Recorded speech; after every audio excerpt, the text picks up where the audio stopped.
Good morning. It's Wednesday, April 17th. I'm Jasmine Anderson. The accused Gilgo Beach serial killer is expected back in court today. Rex Heuermann is due to appear for a conference in Riverhead this morning. The Massapequa Park man is accused of killing 4 women whose remains were found along Gilgo Beach. Heuermann has pleaded not guilty and is being held without bail. Stay with Newsday for the latest on the Gilgo killings investigation.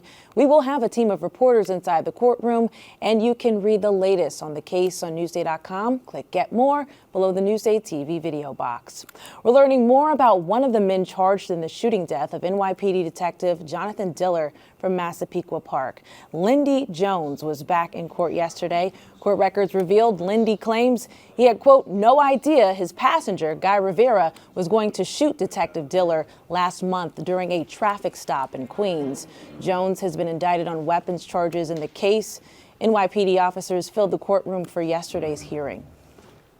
Doesn't matter how long this case takes, we're going to continue to pack these courtrooms to make sure that there's justice for our hero brother, Jonathan Diller.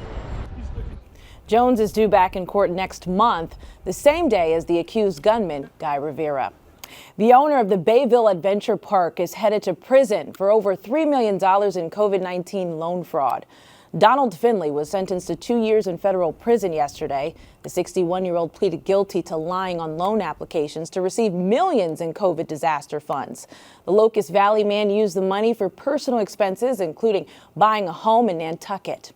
7 jurors are now seated in former President Trump's hush money trial in Manhattan. 4 men and 3 women have been selected. The judge will now look to fill 5 more seats and 6 alternates.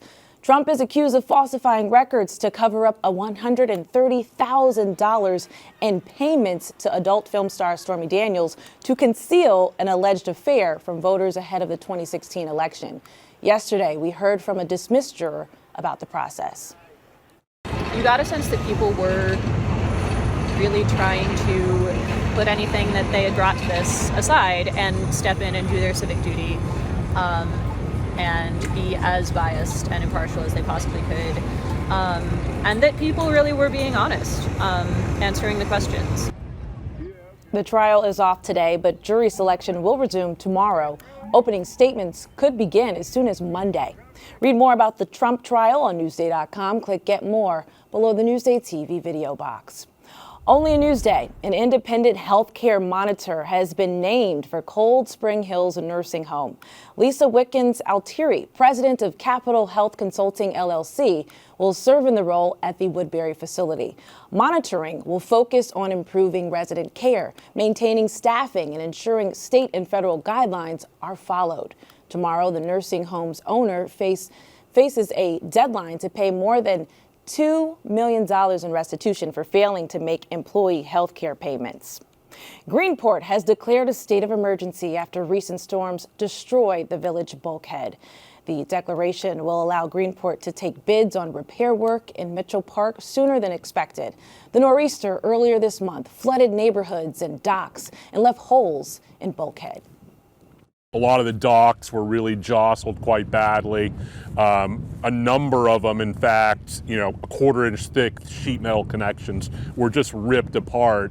And then some of the other damage was the main marina bulkhead, which runs along Mitchell Park, and then over here, right at the edge of the ferry terminal, was literally just battered badly, and we ended up with some pretty significant sinkholes. A total replacement of the 776-foot bulkhead had already been slated to begin later this year using a $3 million federal grant. Absenteeism is on the rise, and we're taking a look at what's fueling the spike in students missing school. Macy Egland has a story you'll see only in Newsday. Long Island school districts are dealing with what's being called chronic absenteeism in recent years. Newsday's education reporter Don Donzo has been working on this story for us.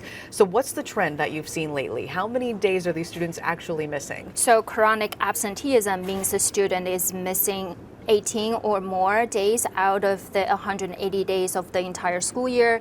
What we've seen is that the rate of students who are considered chronic absent in Long Island schools has doubled. since the pandemic. At what rate are you finding this? Like how many students are missing this many days? So it's 1 out of 5 of students in Long Island schools who are missing that many days. Yeah, that's significant. Is it something that you're seeing across the board? I mean, is it certain districts, certain age groups? It is across the board, and this is not just a local problem, it's happening everywhere else in the country as well. Okay, so a nationwide problem. Why is this happening? So obviously the pandemic is a big reason, right? We've had so much disruptions during the pandemic years. There are some other reasons for one could be outside factor, right? For example, a student has to take care of a younger sibling or has to work, so he or she couldn't come to school, or a student avoids school because of bullying or anxiety, so they don't want to come. Kind of a case-by-case basis. What's being done locally here to, get them back in class? Right, I would just use Uniondale as an example. The district, they have an attendance team down to the building level. At elementary school, for example, they would have the entire team, they would review the attendance data every week. And they would have a list of students, literally, who may be trending chronically absent, or and they would list the number of days they've missed in school, so they can target those individual cases for intervention. Right, and find out exactly what's going on with them. Right. Keep them accountable. All right, well, thank you, Don. Read more about absenteeism in our schools on Newsday.com. Click Get More below the Newsday TV video box.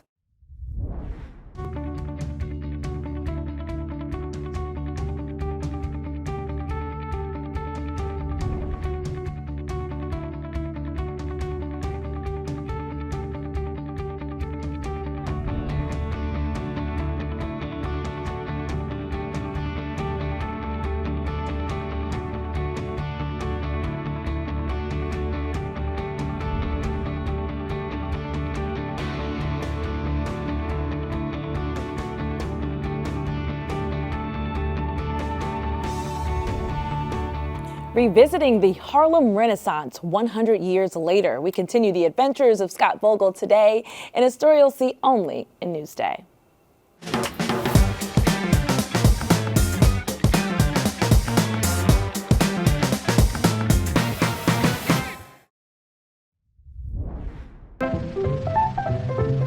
When millions of African Americans left the segregated South and came north during the Great Migration of the last century, they did so with hope and optimism and a determination that voices long silenced would be heard.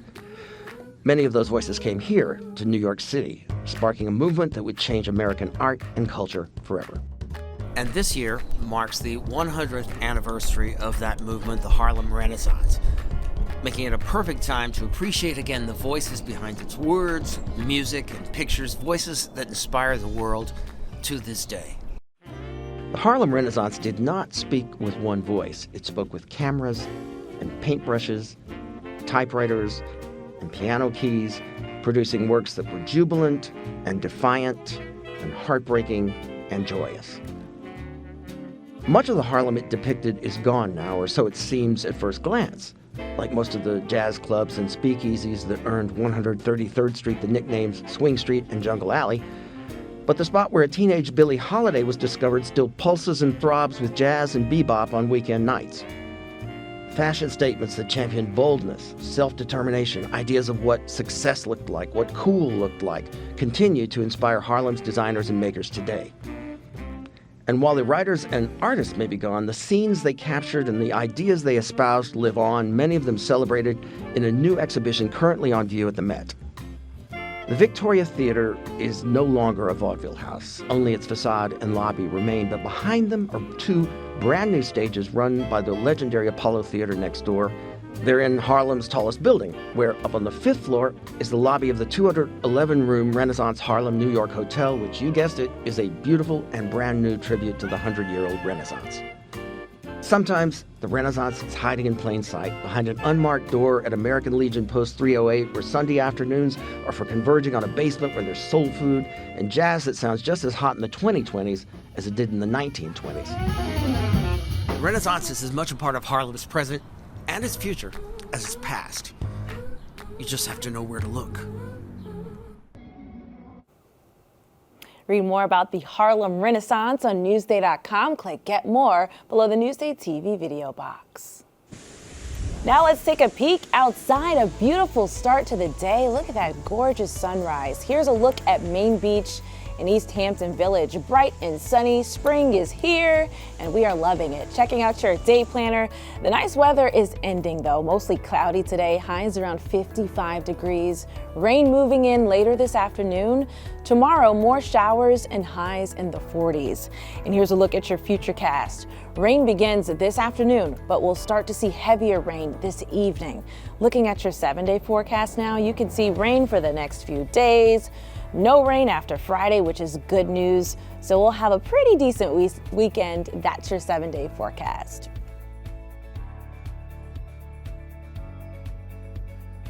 Long Island weather is brought to you by Fire Island Ferries. I'm Jasmine Anderson. Thank you so much for watching. We'll see you later.